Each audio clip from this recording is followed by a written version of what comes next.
नमस्कार दोस्तों। आज के इस वीडियो में हम आपको बताने वाले हैं कि जो हमारे लैपटॉप में जो वीएस सेक्शन होता है, जिसको हम लोग रन सेक्शन भी बोलते हैं, तो इसको कंप्लीट कैसे चेक करेंगे, कौन सा वोल्टेज पहले बनेगा, कौन सा वोल्टेज बाद में बनेगा, ये कंप्लीट डिटेल्स में आज हम आपको कराने वाले हैं।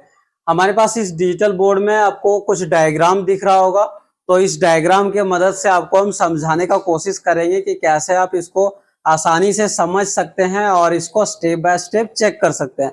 आज के इस वीडियो में आपको कंप्लीट थ्योरी आपको बताने वाले कि कैसे इसका स्टेप स्टेप चेक कर सकते हैं। सेकंड पार्ट में आपको दिखाएंगे कि प्रैक्टिकली कैसे जो चीजें हम यहाँ पे थ्योरी में करा रहे हैं वो चीजें क्या बोर्ड में भी लागू होता है या नहीं होता है। तो कंप्लीट आपको हम दिखाएंगे चेक करके अगले वीडियोज में। तो हमारे चैनल को सब्सक्राइब कर लीजिए ताकि आपको नेक्स्ट वीडियो जब भी आएगा तो उसका नोटिफिकेशन मिल जाएगा, और वो जब तक आप दोनों वीडियो को नहीं देखते हैं तो कंप्लीट समझ में नहीं आएगा। तो चलिए हम दिखाते हैं। ये हमारा वीएस सेक्शन है और ये तभी ऑन होता है ये सेक्शन जब हमारा बोर्ड में जब हम पावर बटन को प्रेस करते हैं, उसके बाद ये सेक्शन काम करना चालू करता है। तो चलिए यहाँ पे अगर हम देखें तो यहाँ क्या है, 5 वोल्ट ऑलवेज हमारा बन रहा है। तो ये 5 वोल्ट ऑलवेज कहाँ से आता है, तो ये स्टेप डाउन से आता है 5 वोल्ट ऑलवेज, और ये 3.3 वोल्ट ऑलवेज है, और ये रैम वोल्टेज है। तो ये सारे वोल्टेज जो हमारा स्टेप डाउन से आउट होता है वो इस मॉसफेट के ड्रेन पे आकर के रुका हुआ होता है। लेकिन जो मेन यहाँ पे जो हमारा जो काम करने का जो रिक्वायरमेंट होता है वो इसका गेट होता है कि जब इसके गेट को इनेबल किया जाएगा तो ये आउट करेगा। और ये जो सेक्शन होता है ये एक आईसी वाला भी आता है जिसमें 14 पिन का आईसी लगा हुआ होता है, वो आप नॉर्मल से उसे चेक कर सकते हैं। लेकिन जब ये मॉसफेट वाला पुराने बोर्ड में मिलता है तो उसमें दिक्कत होता है, क्योंकि यहाँ पे जो स्विचिंग होता है ना, इसी में प्रॉब्लम होना स्टार्ट हो जाता है। बहुत सारे बोर्ड में 15 वोल्ट का ऑलवेज का सेक्शन दिया हुआ रहता है इसके गेट इनेबल होने के लिए, या फिर 19 वोल्ट से भी इसका गेट इनेबल होता है। तो दोनों में से एक रहेगा, या फिर 19 वोल्ट या फिर 15 वोल्ट। अगर पहले हम यहाँ पे 15 वोल्ट सेक्शन को समझ लेते हैं, तो जो ये हमारा 15 वोल्ट सेक्शन होता है, यहाँ पे हमारा 4 डायोड लगा हुआ होता है। ये अगर सेक्शन होगा तो ये स्टेप डाउन के पास में ही लगा हुआ होता है, ये डायोड लगा हुआ रहेगा। जितने भी आपका 15 वोल्ट का सेक्शन जिस बोर्ड में भी दिया हुआ रहता है तो वहां पे ये 4 डायोड रहेगा, और यहाँ पे 5 वोल्ट ऑलवेज आपका जो स्टेप डाउन से आउट होता है उससे इस डायोड में आएगा, और जो सपोर्टिंग मॉसफेट होता है वहां से 5 वोल्ट ऑलवेज आउट होता है, और ये आकर के यहाँ पे बूस्ट हो जाएगा। और यहाँ पे 15 वोल्ट तो ऑलवेज दिया हुआ रहता है, लेकिन यहाँ पे आपको 12 वोल्ट या फिर 13 वोल्ट के लगभग मिलता है। 14-15 तक आपको मिल सकता है मैक्सिमम, लेकिन 15 वोल्ट नहीं मिलता है। 12, 13, 14 वोल्ट तक मिलता है। ये कंप्लीट होता है आपका 15 वोल्ट सेक्शन। अगर 15 वोल्ट यहाँ पे नहीं मिल रहा है तो आप 15 वोल्ट को चेक करेंगे। अगर 15 वोल्ट आ रहा है तो 15 वोल्ट सेक्शन को चेक करने का जरूरत नहीं है। अब इसे कैसे चेक करेंगे, तो जो सपोर्टिंग मॉसफेट होता है वहां से 5 वोल्ट आना चाहिए, और दोनों साइड से कैपेसिटर लगा हुआ होता है। 5 वोल्ट ऑलवेज जो हमारा ऑलवेज सेक्शन का जो कॉइल होता है 5 वोल्ट का, वहां से इस डायोड में आएगा।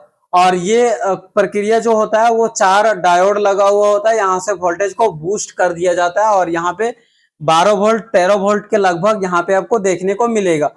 अब यहाँ पे 15 वोल्ट जब हमारा ये मिल गया, 12 वोल्ट या 13 वोल्ट जो भी है वो मिल गया, तो अब हमारा 15 वोल्ट सेक्शन का काम खत्म हो जाता है। अगर आपके बोर्ड में 15 वोल्ट का है तो 15 वोल्ट चेक करेंगे। अगर 19 वोल्ट है तो डायरेक्ट जो हमारा पावर रजिस्टर होता है वहां से 19 वोल्ट डायरेक्ट यहाँ पे इनपुट होता है। अब जो यहाँ पे 2 मॉसफेट दिख रहा है, यहाँ से स्विचिंग होने का काम होता है। अब यहाँ पे देख सकते हैं कि एक नंबर हम यहाँ पे नंबरिंग दे करके रखे हैं। एक नंबर में 5 वोल्ट यहाँ पे पहुंच गया, और एक नंबर में ही यहाँ पे भी 5 वोल्ट आ चुका है। तो ये 5 वोल्ट जब आता है तो यहाँ पे भी आता है, और ये यहाँ से हो करके एक रजिस्टर के थ्रू, और यहाँ से ये इधर आकर के इस गेट पे कनेक्ट हो जाएगा। जैसे ही इसके गेट पे कनेक्ट होगा तो ये गेट इनेबल हो जाएगा, और जो 19 वोल्ट इधर से आ रहा है या फिर 15 वोल्ट जो इधर से आ रहा है वो क्या होने लगेगा, ग्राउंड, सोर्स से ग्राउंड होने लगेगा।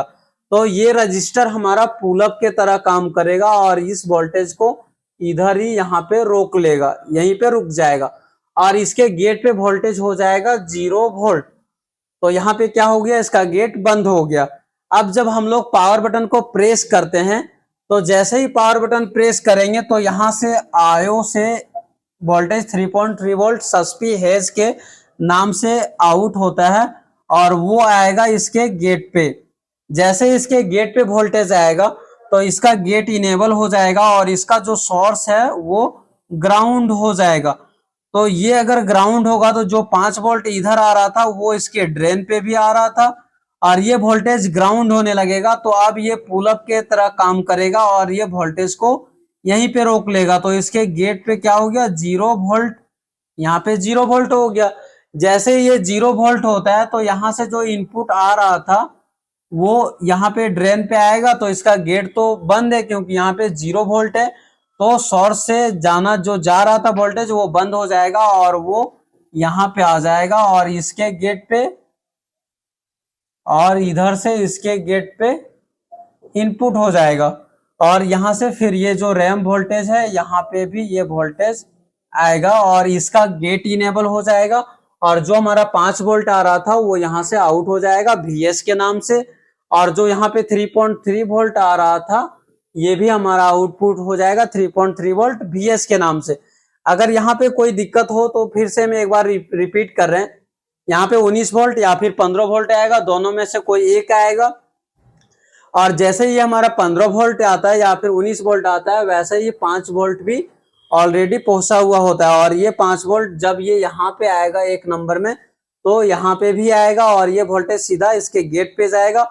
और ये सोर्स अगर ग्राउंड होता है तो जो हमारा 19 वोल्ट या फिर 15 वोल्ट आ रहा है वो ग्राउंड होना स्टार्ट होगा। और यहाँ पे हमारा रजिस्टर लगा हुआ है तो ये रजिस्टर पुल अप के तरह काम करेगा और जो हमारा वोल्टेज आ रहा है वो यहीं पे रुक जाएगा, यहीं पे रुक जाएगा, इस और पास नहीं करेगा। जैसे ये पास नहीं करता है तो यहाँ पे क्या हो जाएगा, वोल्टेज 0 हो जाएगा और ये गेट बंद हो जाएगा। तो इस तरीके से ये पूरा सर्किट हमारा काम करता है। अगर ये सर्किट बंद हो जाएगा तो प्रॉब्लम क्या क्या आएगा, तो सबसे पहला प्रॉब्लम आता है डेड, दूसरे में आता है नो डिस्प्ले प्रॉब्लम या फिर रीस्टार्टिंग प्रॉब्लम, समटाइम डिस्प्ले और समटाइम नो डिस्प्ले का प्रॉब्लम आ सकता है।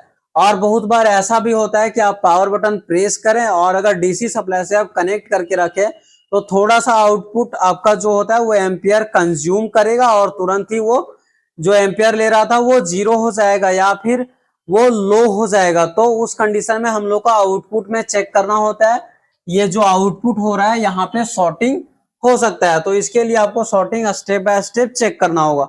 अब ये जो अभी हमने थ्योरी में आपको कंप्लीट समझाया है इसको हम बोर्ड में भी चेक करा के दिखाएंगे कि कैसे कब ये वोल्टेज आ रहा है, कब कौन वोल्टेज गायब हो रहा है। तो इसको कंप्लीट जब हम बोर्ड में चेक कराएंगे तो आपको कंप्लीट आप समझ में भी आ जाएगा कि कैसे कैसे क्या प्रोसेस हो रहा है और ये पुल अप के तरह कैसे काम करता है। तो ये सारी चीजें आपको समझ में तभी आएगा जब आप इसको प्रैक्टिकल में देखेंगे और खुद से 1-2 बार ट्राई करके देखेंगे। अगर आप लैपटॉप डेस्कटॉप रिपेयरिंग सीखना चाहते हैं, कंप्लीट चीप लेवल ट्रेनिंग लेना चाहते हैं तो आप हमारे SMTC धनबाद इंस्टीट्यूट को ज्वाइन कर सकते हैं और complete desktop repairing laptop repairing सीख सकते हैं। हमारे इंस्टीट्यूट में mobile repairing, laptop repairing, AC fridge cooler, house wiring, stabiliser ये सारे कोर्स कराया जाता है। अगर आप ये सारे कोर्स में इंटरेस्टेड हैं तो आप जरूर ज्वाइन करें और ज्वाइन करके आप एक अच्छे करियर को चुन सकते हैं, आप अच्छे बिजनेस को स्टार्ट कर सकते हैं।